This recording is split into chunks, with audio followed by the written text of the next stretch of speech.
It is Parshat. We always do that after. It is the 16th Parshat of the Torah, and it's called BeShelach, which means, and he said, Rachel, you want all the points today or what? Reading, of course, is from Exodus 13:17 to 17:16, and it comes from when the Torah says, and it happened when Pharaoh sent out the people. So when we read the Vayikra, Vayelech, Vayele, Vayera, it's and God sent, and God spoke, and God appeared, and all these different things, and it's God doing something. But this portion is specific to Pharaoh doing something. Pharaoh is actually doing the sending out. So this is interesting. Now remember what happened last week. Last week, these plagues were hitting Egypt. Last 2 weeks, actually.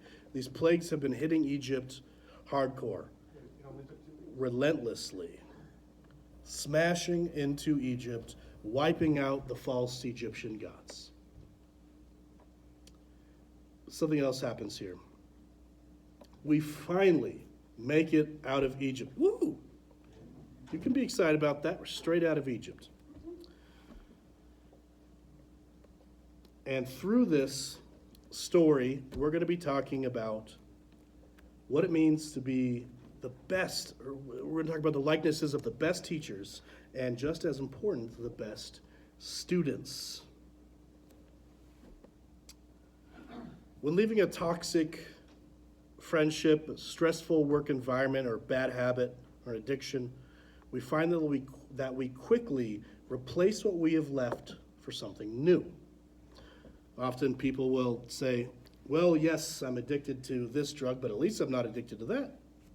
Well, yeah, I mean, everybody has a vice, right? No. We excuse our addictions with greater ones. At least I'm not like that tax collector over there on the other side of the street. But how do we know that what we've run to is actually any better than what we've left? In our Torah portion, we've just left Egypt, Mitzrayim, which means bondage of bondages. Egypt means like the jail of jails, the prison of prisons. We've left our old master, Pharaoh, behind, and we submit ourselves to Moshe's leadership to teach and to guide. We no longer take orders from Pharaoh. At this time, Moshe and the Israelites sang this famous song to the Lord. You guys know it in English. Who is like thee, O Lord, among the... Ankamoka. There is none like him. It says, who is like thee, O Lord, among all the gods who are worshipped? Who is like thee, majestic in holiness, awesome in splendor, working wonders, and the Lord will reign forever and ever. We go through a major transition in life at this time. The identity of a prisoner has to strip off so that the identity of sonship under the kingdom of God can be put on. And in this we find new relationships. We find that many of us at this time, as we enter the desert, become teachers, and that all of us become students. We have new bosses, new friends, new coworkers, new congregational leaders. Every new turn in our life gives us new opportunities to be good students and good teachers and hopefully great leaders in our circles. I heard it once said that true greatness is the ability to make others feel great. There's a citation in Yorah, Daya 242:33. And the sages have said, let the honor of your student be held in esteem, but you as your own behavior. By you as your own behavior. So that when a teacher looks at a student, he never looks down on him as somebody who just doesn't know as much. Somebody that desperately needs the guidance of you as a teacher, but you are to honor your students by your behavior. You are to hold them in appropriate esteem. So does that make a great teacher? Well, it's part of it, but it's not the whole story. Here's a true story from a rabbi who understood this exact principle. He once wrote a publication concerning letters for his students. His name is Rabbi Iger. He said, among the responses, you will undoubtedly find many letters to those who have studied in my yeshiva. Please do not refer to them as my students, for I have never called anyone my student. How can I know who has learned more from whom? This is from his intro to Teshuvot Rav, to Teshuvot, and then he used Rav Akiva Eger. Say, when there is a teacher, Rav, Rabbi, and it's okay, it's a title we find in the scripture several times. But it should be more fluid. If we're in a conversation and I sit down during a midrash and I learn more from you guys than you learn from me, who's really the teacher? Well, it becomes all of us. But then who's really the student? We all are. The wisest teachers should also be students. If you're not a student, you have declared to God and the world that you have learned enough. What does that even make sense? There was once a man, he was very old, and he has an issue, so he goes to the doctor. And the doctor said, he goes, Dr. Green, I have an issue. Mr. Brown, what is it? He goes, well, Dr. Green, I can't pee. It's been several days, I just can't pee. Dr. Green thinks about it. He goes, Mr. Brown, how old are you? And the old man says, I'm 105. Doctor goes, oh, you've peed enough. It's an old Jewish joke. It's not supposed to make sense. But it points at the ridiculousness of, I've learned enough. No. Learning should be as natural as a bodily function. Being a student should be as natural as any bodily function. Our brains have so much capacity to learn and learn and learn. Last night I was up late and I was watching this video of this man who speaks 22 languages. And he had a t-shirt that said, free sushi if I can't speak your language.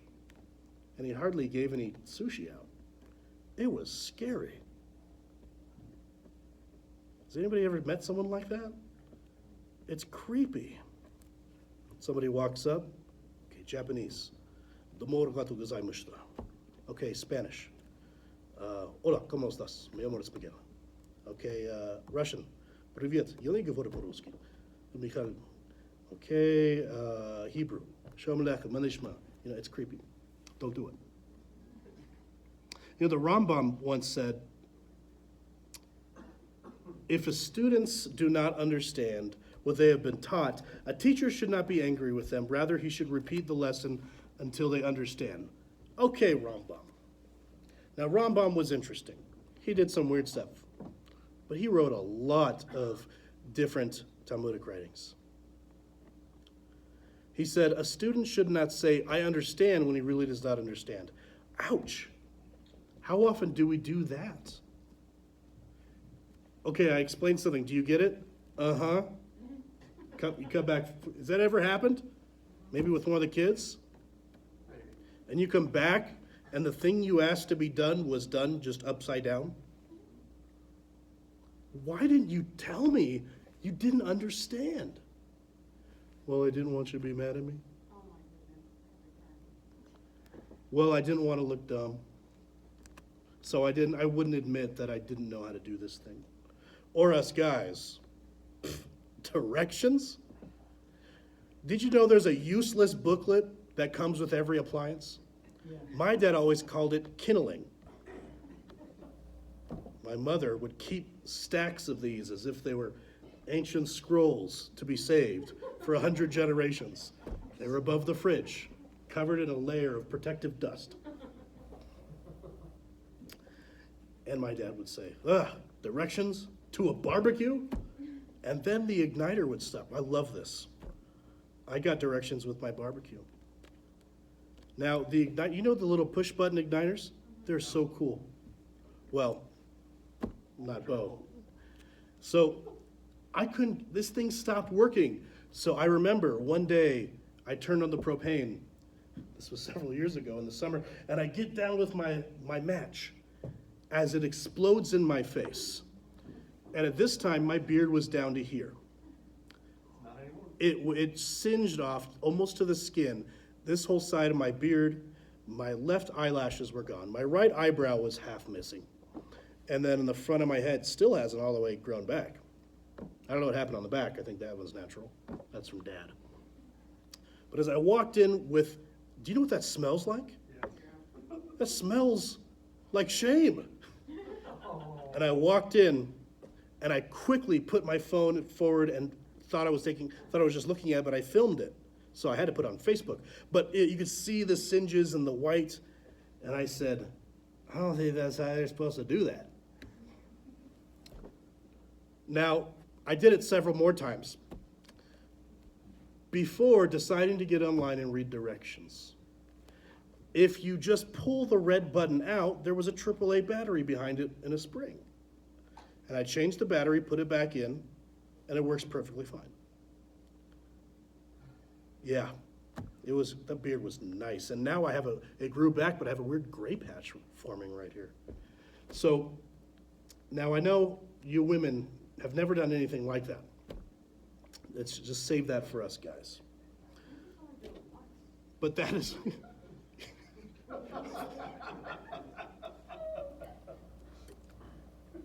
We just only do it once.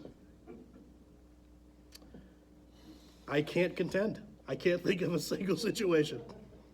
Then they ask us to do it. The Rambam, yeah.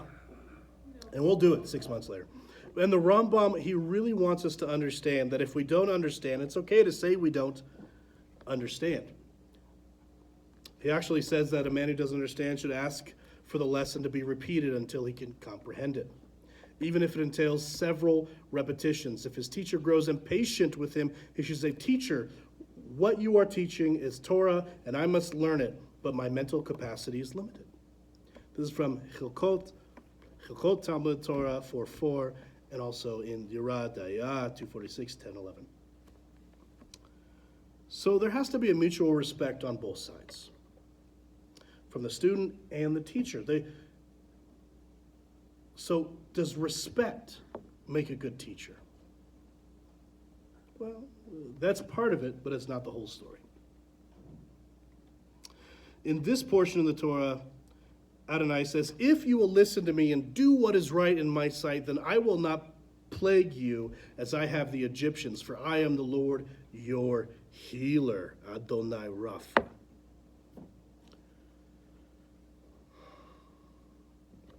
This was when we needed clean water and some clean water to drink to stay alive. That's when he said this. We need to lean into God's plan of provision instead of self-reliance. And sometimes it's not about, like I said, when you're ill, the medications or even the gross fireside, you can make it home. Sometimes it's just leaning into the Father's provision. Sometimes we should start with that. Amen. But we were just in Mitzrayim, in Egypt. We just saw what happened to the Egyptians. Were we at risk of the same outcome? The Egyptians got what they got because they weren't listening to the will of God. Our God saves us from slavery, and we go straight into rebellion. You know, that's a big issue we have in the Messianic Jewish movement as a whole, and all of the outliers of Messianic Judaism, Hebraic roots, and different things, is many of us look at the church that we were raised in and we say, Christmas tree? I can't find that in the Bible. Oh, there it is. Oh boy, it says don't do it. Dying eggs for Jesus?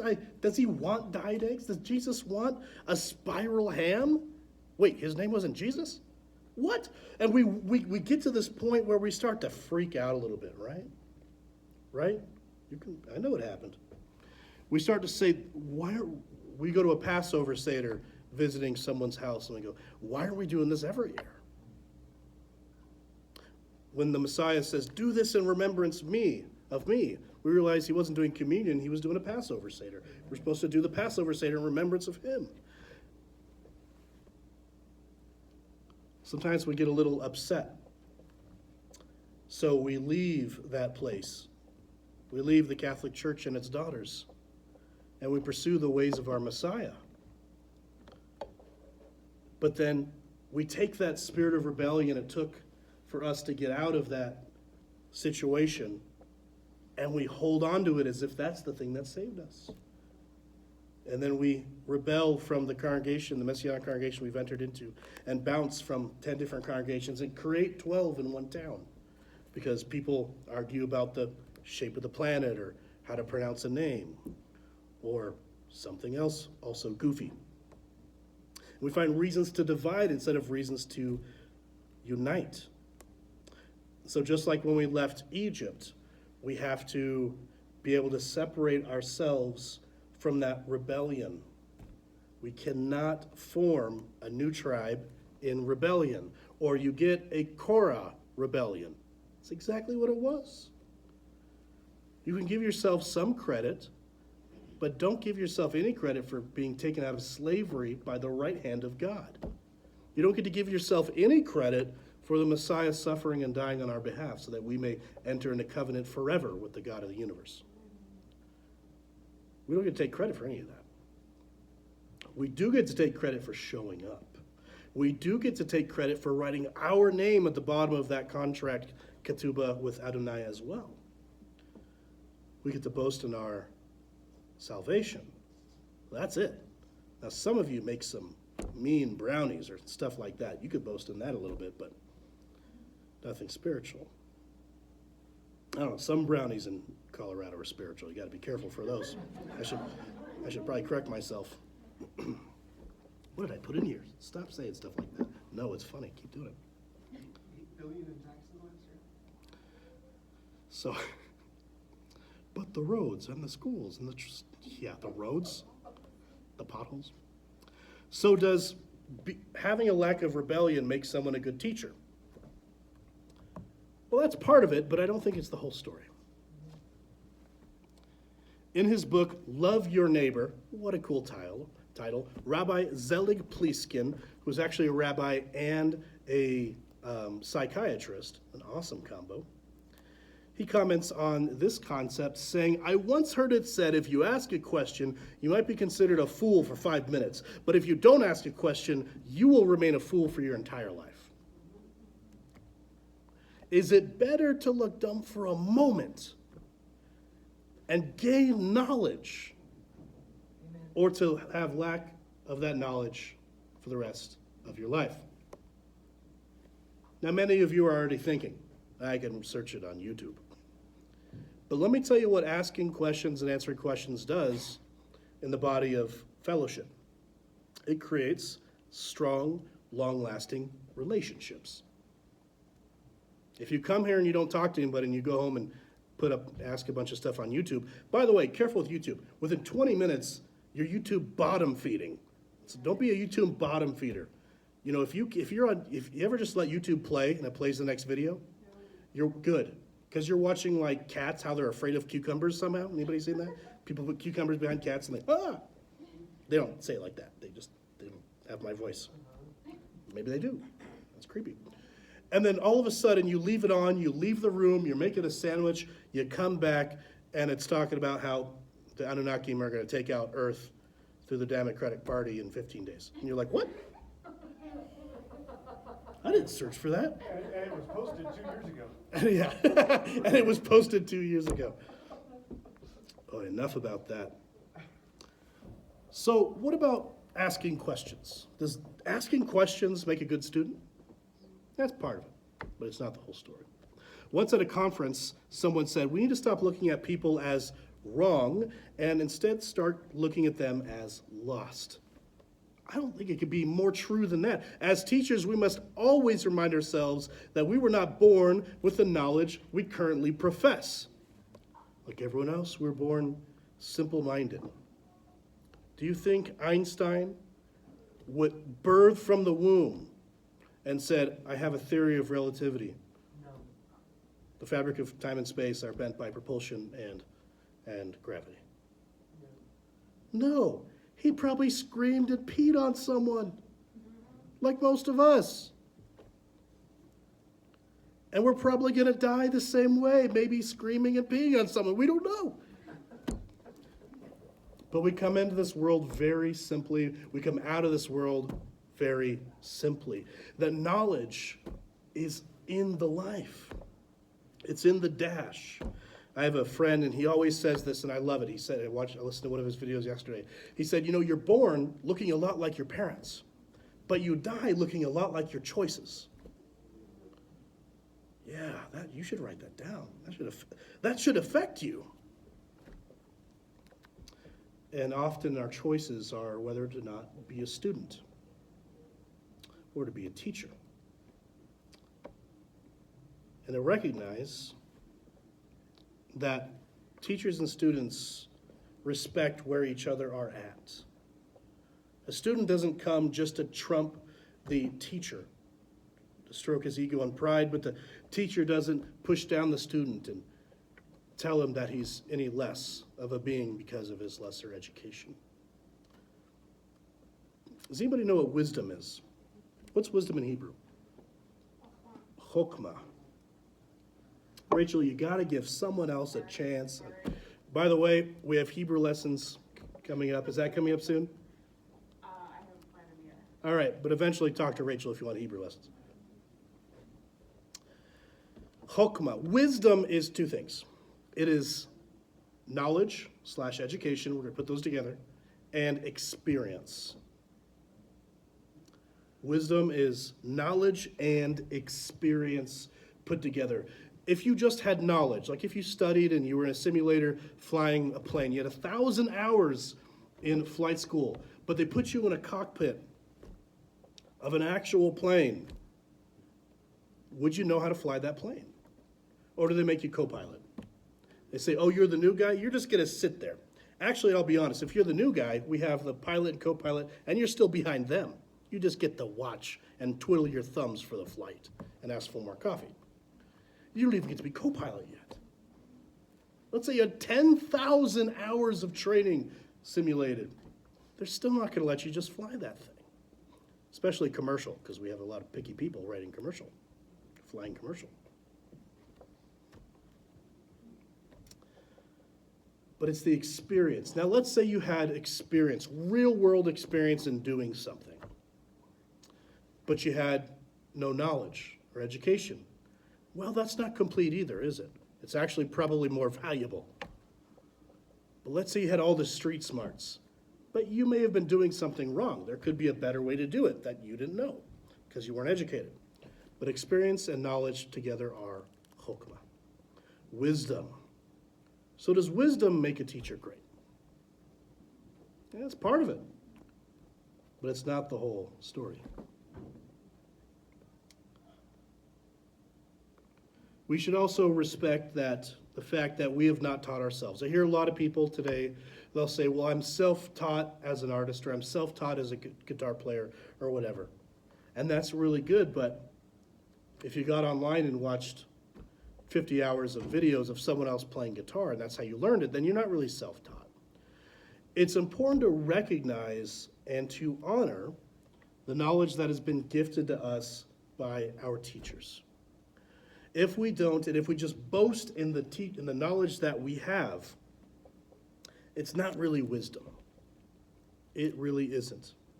There have been many people profess in the greater Messianic movement that they are Hebrew scholars. There was a man, I'm not going to say it, but he said, I am a Hebrew scholar. I have an original piece of the book of Mattatyahu in Hebrew, and I am translating, and these words are pronounced this way, not this way, and that.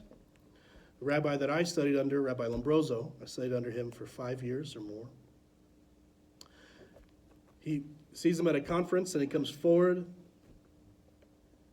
Shalom aleichem nishma. And he starts talking to him. And he starts talking to him in Hebrew. And the guy goes, and he starts stumbling. And then he finally goes, my Hebrew is really rusty. Can you speak to me in English? Well, wait a minute. You're traveling the world selling books because you're a Hebrew scholar, and you can't carry a conversation with me? So, did he have some Hebrew knowledge? Yeah. Has he ever actually showed somebody this magic parchment that he found? It sounds more like a Joseph Smith story now that I think about it. Nobody's ever actually seen this thing. Is it in his hat? He's only showed a neighbor. But it wasn't very wise because he didn't have the actual experience in the Hebrew language. In our portion of our Torah, we find that the Hebrews test God and test Moshe's leadership because of that spirit of rebellion. Does testing make us bad students? No, not at all. But this is the testing we did. God gives us water. And the opposite of saying dayenu means it's enough, or it would have been enough. We say it's not enough. God gives us manna, these weird croutons that fall from heaven. Whatever they were. Manna means what's it? Manna literally means what is it? It means we don't know.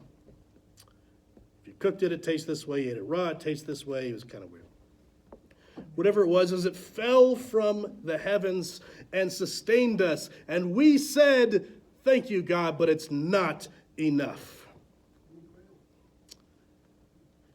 And then the journey was long. God, our shoes miraculously did not wear out for 40 years. We had a pair of shoes last 40 years. I don't think Oregon Birkenstocks can do that. Yeah, maybe if you don't wear them and keep them in the closet, they'll last for 40 years. Maybe some nice boots or something. But if you're walking on the desert all the time for 40 years, would your shoes run out? Would they get holes? When you're a child, do your feet grow? Did you know their shoes grew with them? What are you? Oh, a size 9. Oh. Your shoes just were bigger the next day. It was so weird. But it wasn't enough. Because we wanted different styles of shoes. Who knows? But it wasn't enough. And we said, God, we want some meat. We desire for flesh from our flesh. We want basar. We want meat. God goes, you want meat? I'll give you meat till it comes out your nose. Literally, he said that. It's hilarious. It's like something my mom would say. He goes, you're going to be sick. You're going to lay over dead with that meat still stuck in your teeth. Sometimes the desires of our heart are not correct. Sometimes people think getting a bunch of money is going to solve all their problems, and then they win the lottery, and then all of their family members they didn't even know they had show up at their house, or they're robbed, or people are always after them, and no longer do they have real friends. More money, more problems. That is a lyric from a great sage. Huh? Yeah, we won't go there. It wasn't enough. So is feeling like you have enough making you a better student or teacher? That's part of it, but it's not the whole story.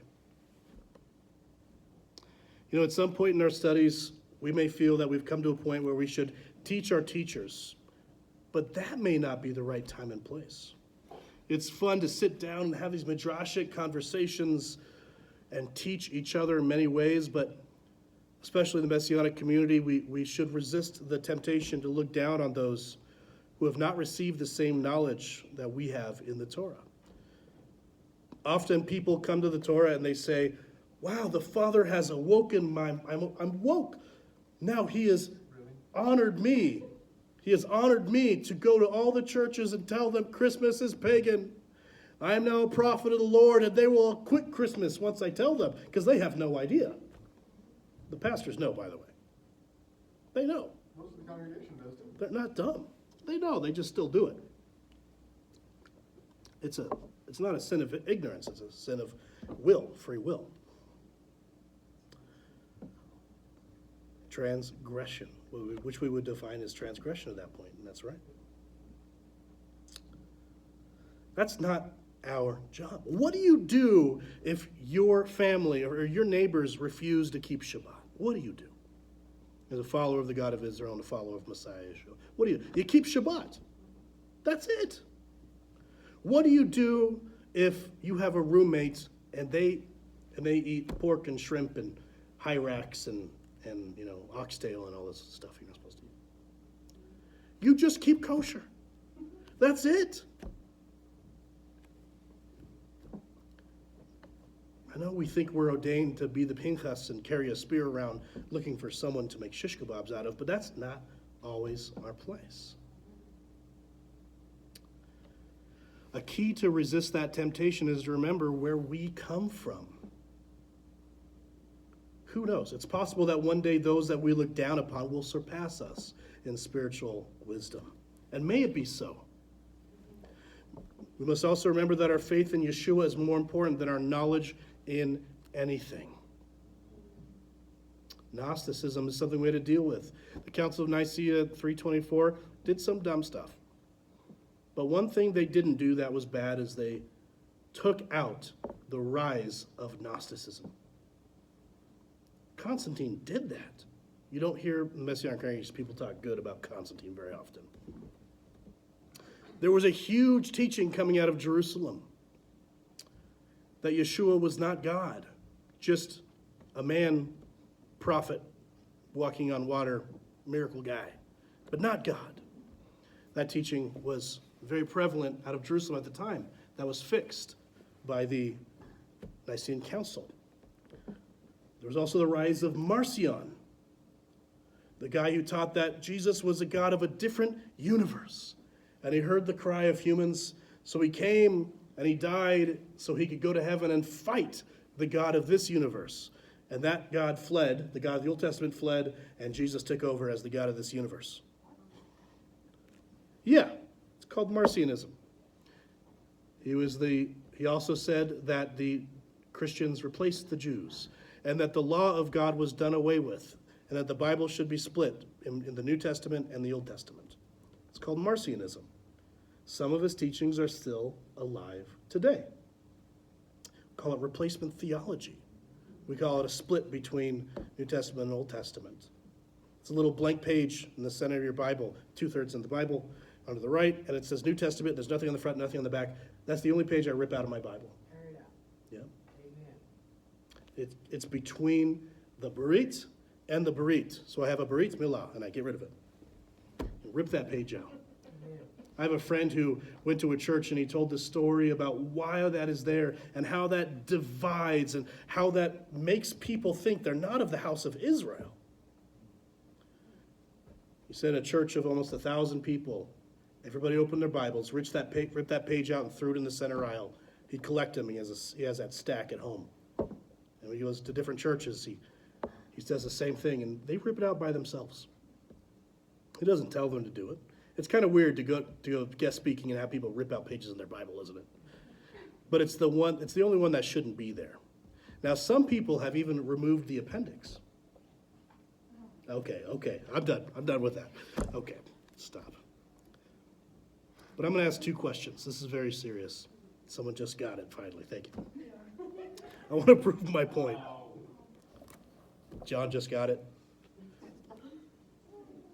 All right, we're going to ask 2 questions. Who in this room has come to a relationship with the Messiah, the saving grace of salvation, in a Messianic Jewish congregation? Raise your hand.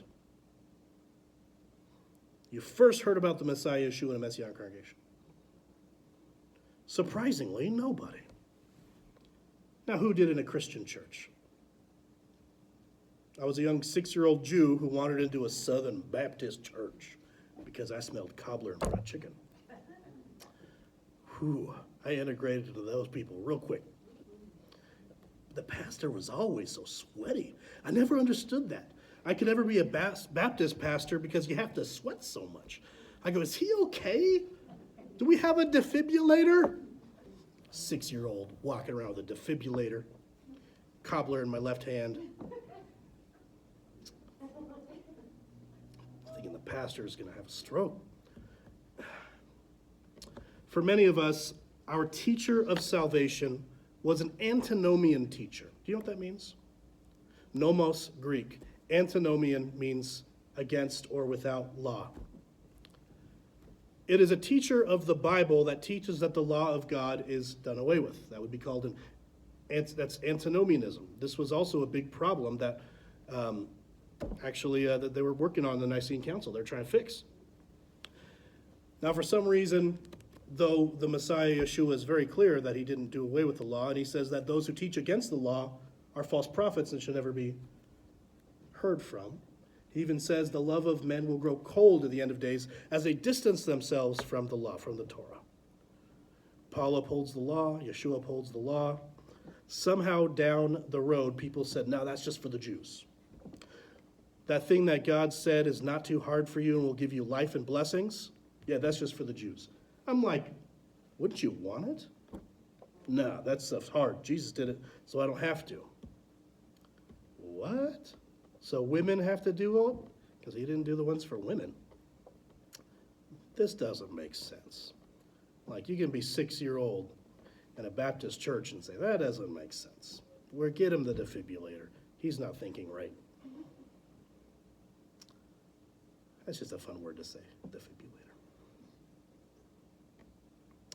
But it's important to recognize that we have come to an eternal covenant with the God of the universe through pastors who shared Jesus to us, and we accepted him into our heart, as the scripture says. How does it say it? Because he says one day the Torah will be written upon your heart. And we know the Torah made flesh is Yeshua the Messiah. Those who taught that the Sabbath was Sunday, that dietary restrictions go out the door, that we don't follow any of the biblical festivals and we follow all of these other random festivals we stole from other countries and other faiths, pagan faiths. That we don't wear tallit because that's just for the Jews. We don't do this. The same pastors that tell you all of these bald-faced lies brought you salvation. They offered you covenant. And you have covenant with the God of Israel forever because of what they taught you. Whoa. How can you be upset at them? How could you look at them any differently? How can you say, oh, they're just following all that paganism down the Christian church down the street? Thank them for what they taught you. If you're a mature believer, you can eat fish and spit out the bones. If you're not, go back to milk. Some will say that the true mark of a teacher is the number of students who have surpassed him, not those who serve under him. Rabbis raise up rabbis. Martial arts teachers raise up martial arts teachers. School teachers raise up employees? Ooh, that system's broken. Let's not talk about that. We'll be here all day. We're already here. A great teacher raises up those to replace him, not raises up people to exalt him so that he may be raised up. Can you imagine if you raised your children to always live in your house? Now we've got it in perspective. Now it got personal. You raise your son to always live in your basement. You raise your daughter to always live at home. Anjali, yes. Sorry, Mama, she will take off one day. But she will visit, I'm sure. And it's true that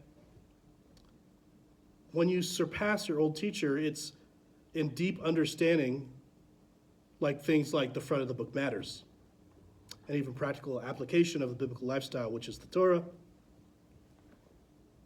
That's when you have made that teacher great. When you have surpassed them in knowledge and wisdom, understanding, and life, That's when that teacher has become great. That's the whole story. Yeshua, our Messiah, says, go out into the world and make disciples. Disciples, Talmidim, means students. Go out and make students. And Yeshua, before he leaves, says, you will do greater things than even I. What? He did some stuff. He did some stuff we're still trying to comprehend. We're going to do cooler stuff than that? Let's get to work. And then those disciples became parts of the fivefold ministry, first giving and first kings. Some are called to be preachers, some are called to be teachers, evangelists, apostles, and ambassadors. And prophets. Apostles and ambassadors, that's interchangeably. I love it when somebody says, oh, I've got a quilting ministry. Thanks. Which one of the 5 is that? God gave you 5 ministry positions. Which one does quilting fit under? Maybe it's evangelism. But you have 5 choices. But all of those positions are to train up the next positions. If you didn't know, and back in 1 Kings, it says some are called to be preachers and teachers. That is Ra'eh or Ra'ah and Rav, which is shepherd, which we translate now to pastor, and rabbi. Since 1 Kings, God says, I called 2 teaching positions, pastors and rabbis. Equal in authority, equal in accountability, equal in responsibility. It's amazing that God from 1 Kings would say, I'm going to have rabbis and pastors, and they're going to work together. Wow. Let's go back to that. Let's do that today. Some of my best friends are pastors. Man, we have some fun. They're always making fun of me for not eating bacon. I'm always making fun of them for not eating their dog. You know, it's a great relationship. I look down, I wouldn't eat their dog too, but I'm sitting there and I go, well, I would just have to mikvah and go to sleep, and I would have to make teshuvah, I'd have to repent and baptize, and but I'd be clean of this sin within 24 hours. And your dog's got some extra meat. And they're like, oh no, not my little Fluffy. And I say, okay, just checking. Just making sure we're on the same page. We are, just different books. Yeshua says we must surpass the understanding of even the scribes and Pharisees. You remember that? What does that mean? That means that the scribes and Pharisees had at some point limited their wisdom. They came to a point, they said, I have learned enough. The word used there in Greek is perissos. It's the same word used when Messiah says, I have come to give life and life more abundantly. Surpass, abundantly. It's the same word in Greek, perissos. And a lot of people say that a life and life more abundantly means with some stuff. Oh, I just know it. I prayed to God, and He has shown me. He has shown me a Tesla, a Maserati, a Lambo, and a Harley right next to each other, my 4 horsemen. And He has called me to be owner of these 4 vehiculars so that I may go preach the gospel at Walmart parking lot with these things. And He said He wants me to live life more abundantly, and that's pretty abundant. Oops. Perissos means, in Greek, beyond the limit. That's all it means. I have come to give you life and life after your limit of life, which means I have come to give you life and an afterlife. We must surpass. We must go beyond the limit of the wisdom of even the scribes and Pharisees. They limited themselves. They said, we are the teachers, but we will not be the students. Now watch these half-educated fishermen surpass you, buddy. Yeah, I know we're still sore about many years ago how a 12-year-old showed up to study for his bar mitzvah and was teaching the rabbis. You know who the rabbis were at that time? Rabbi Gamliel, who studied under Rabbi Hillel, some of the greatest rabbis in human history. And Yeshua is teaching them. Now, my guess, being some of the greatest rabbis in history, is that they took it well and they became students. But something happened in Yeshua's adulthood where many of them quit. Remembering these things help us to look at the people we teach, whether they are our children, our friends, co-workers, clients, congregants, with compassion, love, respect, just like Moshe did with Yehoshua when he passed on the baton as his predecessor. When his Shekhinah, his glory, passed into him. The greatest sign of thankfulness we can show for that knowledge that has been imparted to us is to invest our time in teaching someone else what we know with patience, with grace, and ultimately recognizing that it is through God's timing that he has shown us these things. The Father will not impart knowledge to you that you are not ready for.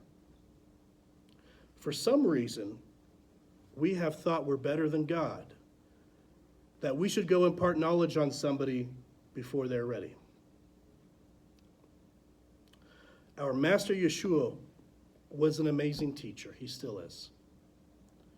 We know that because his students surpassed him on this earth.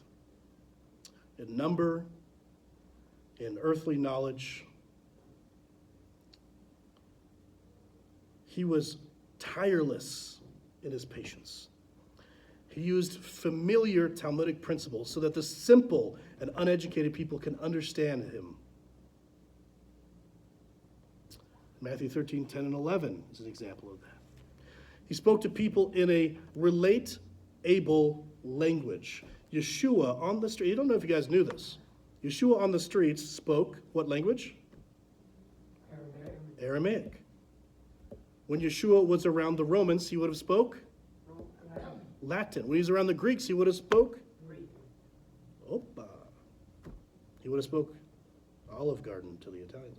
And then he goes, and in the synagogue and in his home and strictly around Jewish parts of town, Yeshua would have spoke Hebrew. But don't dare think that he went around speaking Hebrew all the time. No way. Yeshua was way too smart for that. He knew his students. Aramaic was the common language, the street language. It's actually a mixture of several languages. It's Hebrew, it's Samaritan, it's a few different things. Samaritan, excuse me. And once going through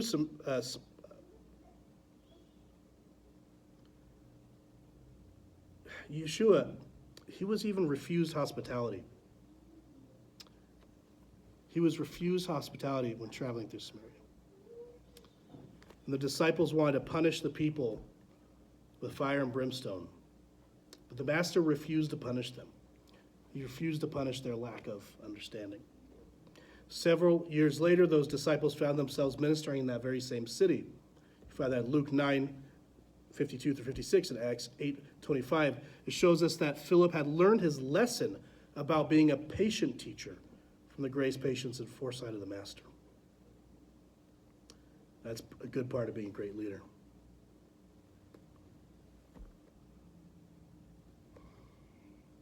We don't offer truth at the edge of a sword. Truth offered at the edge of a sword isn't truth. We've distorted it. How could somebody spread lies, spread hatred and gossip? They usually do it really gently. There was a man who once said something very similar to, if you tell a lie bold enough and often enough, the people will believe it. You may already know who quoted that. I'm not going to say his name here at the Bema. But people could spread lies with gentle speak. And for some reason, we're trying to spread truth at the edge of a sword and hatred. This is not the Messianic Crusades.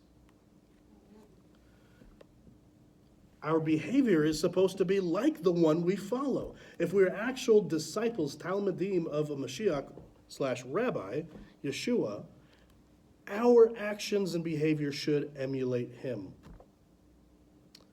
Rav Shaul Paul once said, emulate me as I emulate Christ, the Mashiach.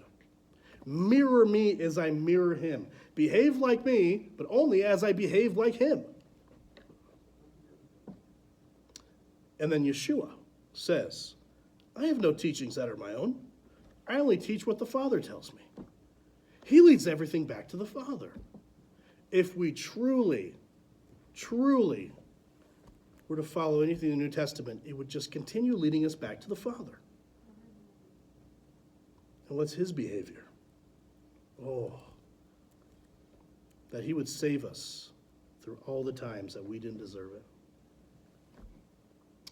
The Master Yeshua, he never looks down on us for our ignorance, but like the patient teacher he is, teaches us the lessons and ways that we can understand, that we can internalize and eventually teach to others. So in closing, may we impart on others the patience that he continues to impart upon us. May we learn to follow the apostles' injunction, 2 Timothy 2:24-26. And a slave of the Lord shouldn't fight. On the contrary, he should be kind to everyone. A good teacher is not resentful when mistreated. Also, he should be gentle as he corrects his opponents. For God may perhaps grant them the opportunity to turn from their sins, acquire full knowledge of the truth, come to their senses, and escape the trap of the adversary, after having been captured alive by him to do his will. Part of being a teacher is understanding the timing of God. If you feed big lumps of grass and straw to a lamb, what's going to happen? To a lamb that can't chew yet, it's going to choke. But if you just continue giving milk to a grown lamb, that's when he's going to get fat and complacent. Knowing the difference is part of being a good teacher. But ultimately knowing and trusting the Spirit when it tells us where someone's at and what they need to hear.